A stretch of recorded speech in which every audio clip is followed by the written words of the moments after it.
ముందుగా గరికపాటి నరసింహరావు గారు ప్రముఖ ఉపన్యాసకులు. వారి గురించి మీ అందరికీ చెప్పవలసిన అవసరం లేదు. ప్రపంచానికి అంతా తెలిసిన వ్యక్తి, ఏకైక వ్యక్తి. రామారావు గారి అభిమాని వారు. రామారావు గారు వీరి అభిమాని కాదు, నాకు తెలియదు కానీ వీరు మాత్రం రామారావు గారి అభిమాని.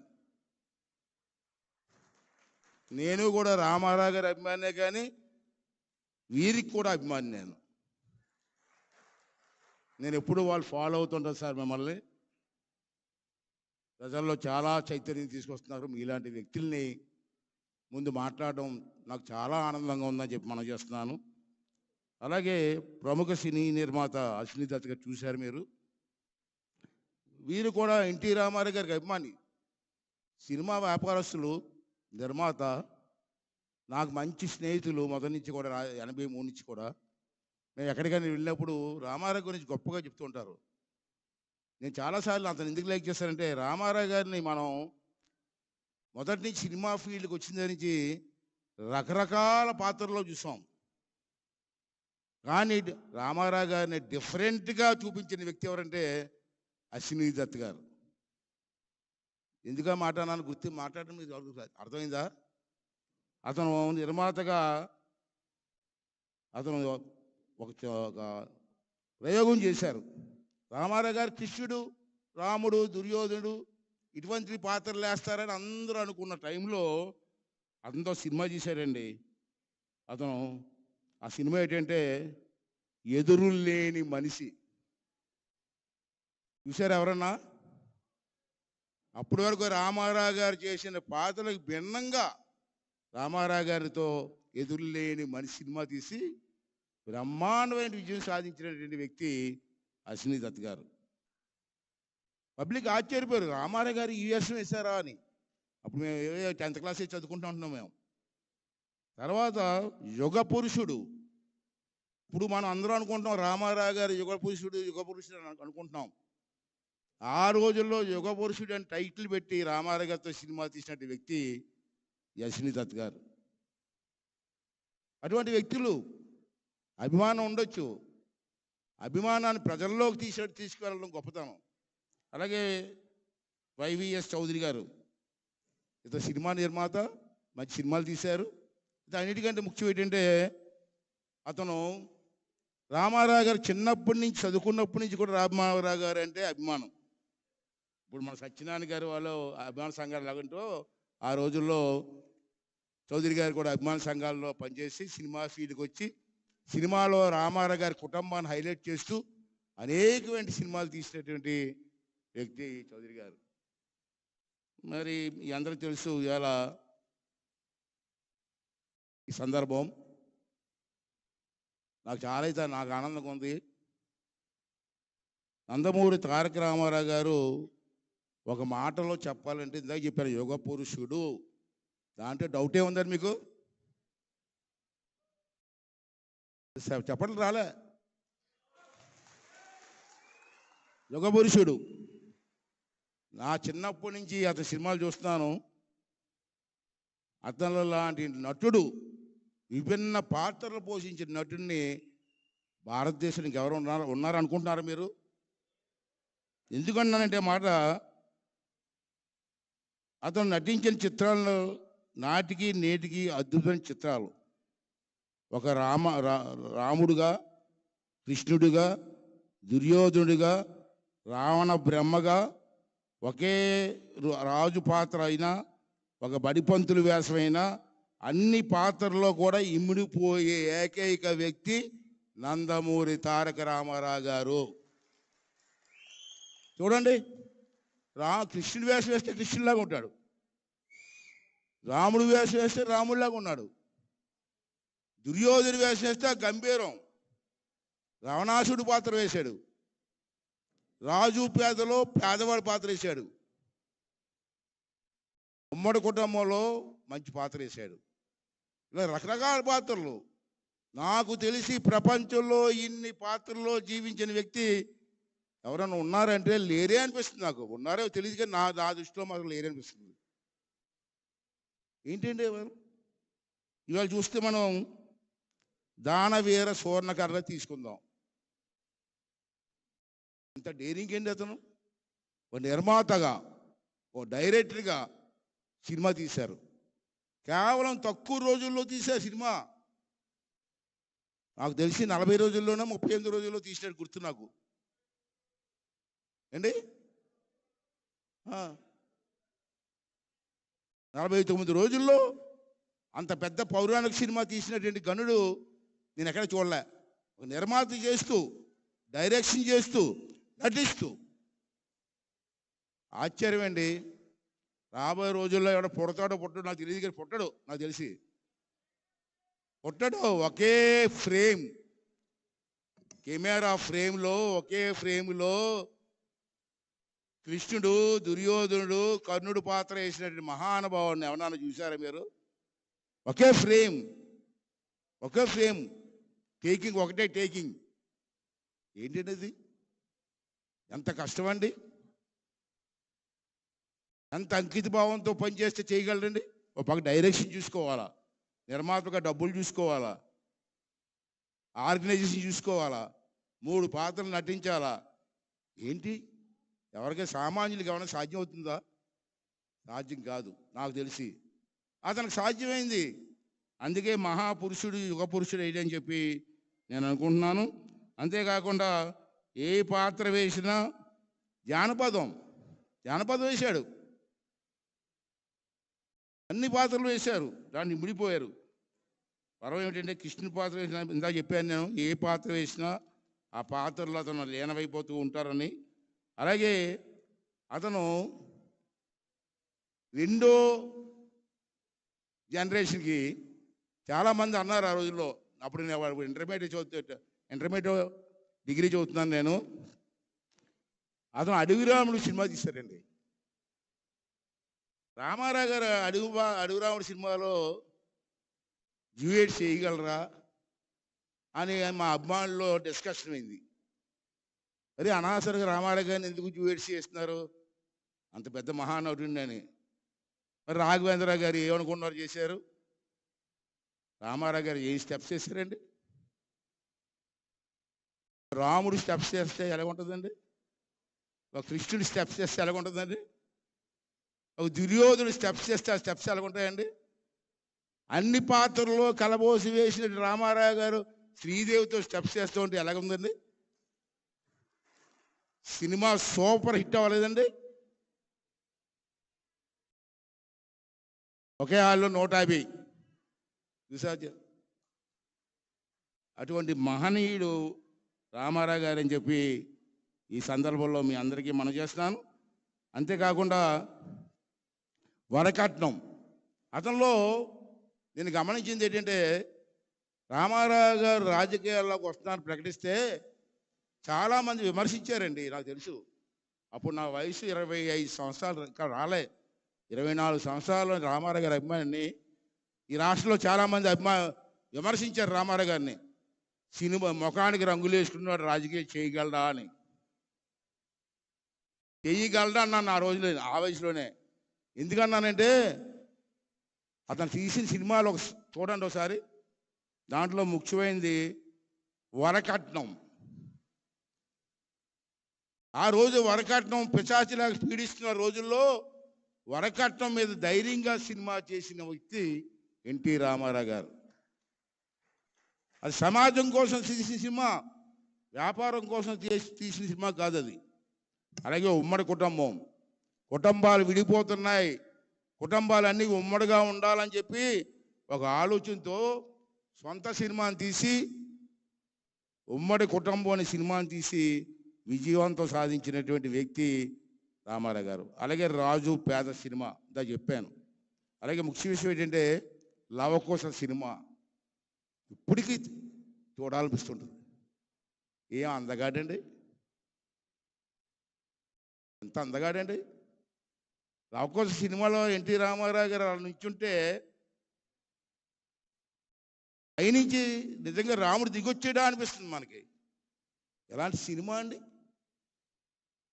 అటువంటి సినిమాలో నటించి ప్రపంచవ్యాప్తంగా మన్నలు పొందినటువంటి వ్యక్తి నందమూరి తారక రామారావు గురించి ఇవాళ నేను స్టేజ్ మీద మాట్లాడుతుంటే కళ్ళ నీరు వస్తుంది నాకు. అటువంటి మహానుభావుడు గురించి మాట్లాడుతూ ఉంటే అందరికీ అదృష్టం వస్తుందండి. మరి నాకు ఎందుకో ఈరోజు ఈ అవకాశం ఇచ్చారు, చాలా సంతోషం అండి. అంచేత మీ అందరినీ కోరేది ఏంటంటే, రెండోది, మీరు సినిమాలు రాజకీయాలు చూశారు. మీరు అతను నటుడుగా ఉన్నప్పుడు మీకు దగ్గరలోనే దివిసీమ ఉప్పెన వచ్చింది. మీకు గుర్తుందండి ఎవరికన్నా? 1977లో దివిసీమ ఉప్పిన పెద్ద ఉప్పిన వచ్చింది. కొన్ని గ్రామాలు కొట్టుకుపోయాయి, కొన్ని వందల మంది చచ్చిపోయారు. ఆ రోజున మేము చిన్నవాళ్ళు బాగా చదువుకు 5th క్లాస్ 6th క్లాస్ అనుకుంటున్నా, 77. ఆ రోజు నేనున్నాను, నన్ను ఇంత వాణి చేసిన తెలుగు ప్రజల కోసం నేనున్నానని చెప్పి ఆ టైంలో జోలి పట్టుకొని నా రామారావు గారు, నాగేశ్వరరావు గారును ప్రతి ఊరు తిరిగి జోలి పట్టుకొని డబ్బులు తండి ఆ దివిసీమలో సహాయం చేసినటువంటి సామాజిక సేవ చేసినటువంటి వ్యక్తి అండి. నిర్మాతే కాదు, నటుడే కాదు, ఇవాళ సామాజిక సేవ చేసిన వ్యక్తుల్లో ఎన్టీ రామారావు గారి ప్రథములు అని చెప్పి మీరు అందరూ కూడా గమనించాలి. ఎందుకు చెప్తానంటే ఈ మాట, మీకు ఏదో డబ్బా కొట్టినట్టు ఉంటుంది, మీకోసం చెప్పట్లే, ఇక్కడ కూర్చున్న వాళ్ళ కోసం. మీరు అంత అభిమానులు నాకు తెలుసు. ఇప్పుడు రాబోయే తరం వారి కోసం చెప్తున్నాను నేను. ఈ తరం వారికి తెలుసంటే రామారావు గారి గురించి మహానుభావుడు కూడా తెలియదు.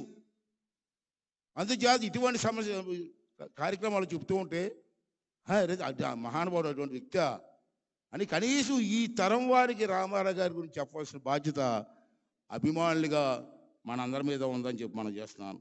అంతేకాదు, ఎవరికి గుర్తుందో లేదో, 2009లో భారీ తుఫాను వచ్చింది. దానివల్ల నష్టపోయినటువంటి రాయలసీమ, ఇప్పుడు కాదు 2009లో రాయలసీమలో పెద్ద తుఫాను వచ్చి, వరదలు వచ్చి చాలా నష్టం జరిగింది. పెద్దలు చెప్తూ ఉంటారు. నేను అసెంబ్లీలో 83 అసెంబ్లీలో విన్నాను కొంతమంది మాట్లాడుతూ ఉంటే. అప్పుడు ఎన్టీ రామారావు మెమోరియల్ ట్రస్ట్ అని పెట్టి సొంత డబ్బు 16 కోట్ల రూపాయలకు వచ్చి ఖర్చు పెట్టి మెడిసిన్స్ పంచిపెట్టారండి. ఇప్పుడు కాదు,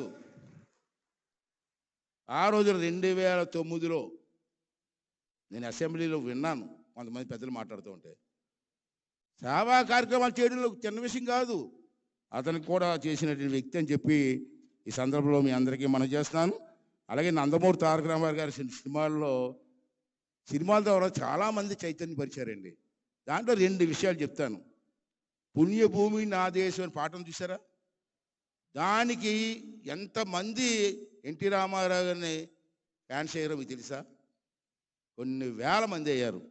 అలాగే వరకట్నం లాంటి సినిమాలు తీసి ఎన్నో కుటుంబాలకి ఆ ఇబ్బంది లేకుండా చేశారు. ఆడవారు అంటే, మహిళలు అంటే రామారావు గారు చాలా అభిమానం అండి. నిజంగా 83 నుంచి నేను అతనితో ఉన్నాను. అంటే నియర్లీ 40 years ఎంతో నేను అతనితో ప్రయాణం చేశా. మహిళలు అంటే చాలా అభిమానం. ఒక పాట చూడండి, ఆ రోజు గుండమ్మ కథలో నిద్ర లేచింది మహిళ లోకం అన్నారు చూసారా? అన్నారా? అది మర్చిపోలేదు అతను. ముఖ్యమంత్రి అయిన వెంటనే,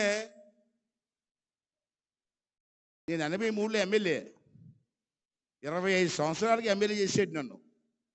నేను ఈరోజు ఇంత గర్వంగా మాట్లాడుతానంటే, గొప్పగా మాట్లాడుతానంటే, ఒక గౌరవంగా మాట్లాడుతానంటే అది నందమూరి తారక రామారావు పెట్టిన భిక్ష. నాది నర్సీపట్నం, విశాఖపట్నం జిల్లా నర్సీపట్నం, ఓ మారుమూల గ్రామం. అక్కడి నుంచి నన్ను పిలిపించి, నాకు రాజకీయాలంటే ఇంట్రెస్ట్ చిన్నప్పటి నుంచి, కానీ రామారావు గారు అంటే తెలియదు నాకు. ఓ రోజు నాకు కబురు వచ్చింది, హైదరాబాద్ రమ్మని. తారక రామా థియేటర్లో ఉన్నారు. నేను వెళ్ళి నమస్కారం సార్ అన్నాను. ఎవరు నువ్వు అన్నారు. సార్ నేను సోని సాయి అండి, మీరు రమ్మన్నారు కదా వచ్చాను సార్ అంటే, ఇలా పైనుంచి కదా చూసి వయసు ఎంత అన్నారు. 24 సంవత్సరాల 8 నెలలు సార్ అన్నాను. అంటే ఎమ్మెల్యేకి వయసు చాలుతాయి నీకు అన్నారు. సార్ ఎమ్మెల్యే ఎలక్షన్ ఇంకా 4 నెలలు ఉందండి, ఈ లోపు నాకు వయసు వస్తుంది సార్ అన్నాం. అని నవ్వి భుజం మీద కొట్టి నువ్వే ఎమ్మెల్యే వెళ్ళు అన్నాడు. అంతే, ఎమ్మెల్యే అయిపోయావు. తర్వాత నాదెండ్ల భాస్కర్ రావు టైంలో ప్రభుత్వం పడిపోయింది. మళ్ళీ 85 ఎలక్షన్లు వచ్చాయి. మళ్ళీ నాకు టికెట్ ఇచ్చారు, గెలిచా, రెండోసారి గెలిచా. నమస్కారం పెట్టడానికి వెళ్తే రెడీగా ఉండు అన్నారు. మీరు రెడీగా ఉండమంటున్నారు ఏంటి అనుకున్నాను నేను, నాకు అర్థం అలా. మంత్రివర్గంలో నా పేరు ఉంది, మంత్రిగా నా పేరుంది లిస్టులో. అప్పుడు నాకు 27 సంవత్సరాలు, ఫస్ట్ టైం మంత్రి, ఇండియాలోనే యంగెస్ట్ మంత్రి నేను.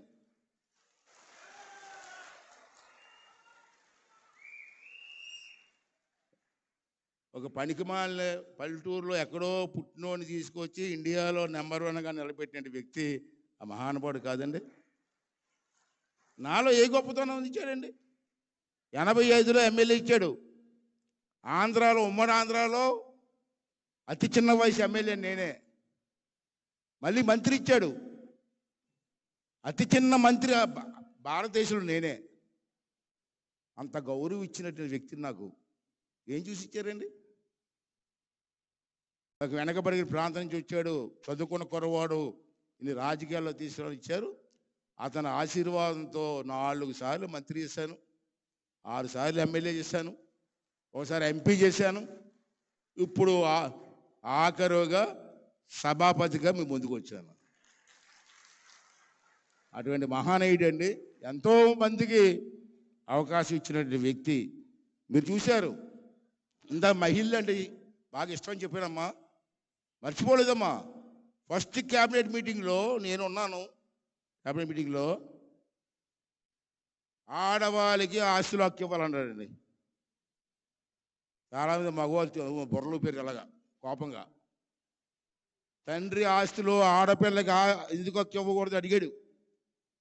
చాలామంది వ్యతిరేకించారు ఆ రోజు. నేను మీరెవరు వ్యతిరేకించారు? నేను చెప్తాను ముఖ్యమంత్రిగా, మగవాడికి ఎంత హక్కు ఉందో ఆడపిల్లకి ఎంత హక్కు ఉంది తండ్రి ఆస్తిలో ఇచ్చి తీరాలని చెప్పినట్టు మహానుభావుడు అమ్మా ఎన్టీ రామారావు గారు. అంతేకాదు, ఆడవాళ్ళు చదువుకోవాలని చెప్పి తిరుపతిలో పద్మావతి మహిళా యూనివర్సిటీ పెట్టి ఆడవాళ్ళకి సీట్ ఇచ్చిన వ్యక్తి నందమూరి తారక రామారావు అమ్మా. అంతేకాదు, మరో ముఖ్యమైన ఘట్టం, రాజకీయాల్లో ఆడవాళ్ళు ఎందుకు రాకూడదు అడిగాడు. చేయలేరు సార్ అన్నాం మేము, మీకంటే బాగా చేస్తారా, ఏడింటికి చేయరు అని చెప్పి స్థానిక సంస్థల్లో ఆడవాళ్ళకి రిజర్వేషన్లు ఇచ్చినట్టు మహా వ్యక్తి నందమూరి తారక రామారావు. అటువంటి వ్యక్తిని మర్చిపోకూడదు. రాబోయే తరం వారికి అతని గురించి తీసుకువెళ్ళాలి. ఇంకా పెద్ద బాగా చెప్తారు, నాకంటే బాగా చెప్తారు అందరూ. ఇంకో విషయం ఏంటంటే, ఈ అభిమాన సంఘం వాళ్ళు చిన్న విషయం, లాస్ట్ టైం వచ్చాను ఇదే స్టేజ్ మీద, ఇంకో స్టేజ్ మీదకి వచ్చాను లాస్ట్ టైము. వీళ్ళు మాత్రం ఎవరు మర్చిపోకూడదండి. 55 సంవత్సరాలు పోయింది ఈ అసోసియేషన్ పెట్టి. 55 సంవత్సరాల నుంచి ఎన్నో ఒడిదుడుకులు ఉన్నా, కొంతమంది చనిపోయారు. ఇప్పుడే చనిపోయినా ఎక్కడ వదలకుండా రామారావు గారు భక్తులుగా ఇంకా కొనసాగుతూ రేపటి తరానికి అందించడం కోసం ప్రయత్నిస్తున్నారు. అంటే రేపటి తరం వారు కూడా ముందుకొచ్చి రామారావు గారిని మనం బ్రతికున్నంత కాలం ఇలా గౌరవించుకు తీసుకెళ్తూ రాబోయే తరం వారికి అందించాలని చెప్పి ప్రతి ఒక్కరిని మనస్ఫూర్తి కోరుకుంటూ, నాకు ఈ అవకాశం ఇచ్చినటువంటి పెద్దలందరికీ కూడా మరొకసారి నా ధన్యవాదాలు తెలుపుకుంటూ సెలవు తీసుకున్నానండి. థ్యాంక్ యూ అండి, థ్యాంక్ యూ వెరీ మచ్ అండి.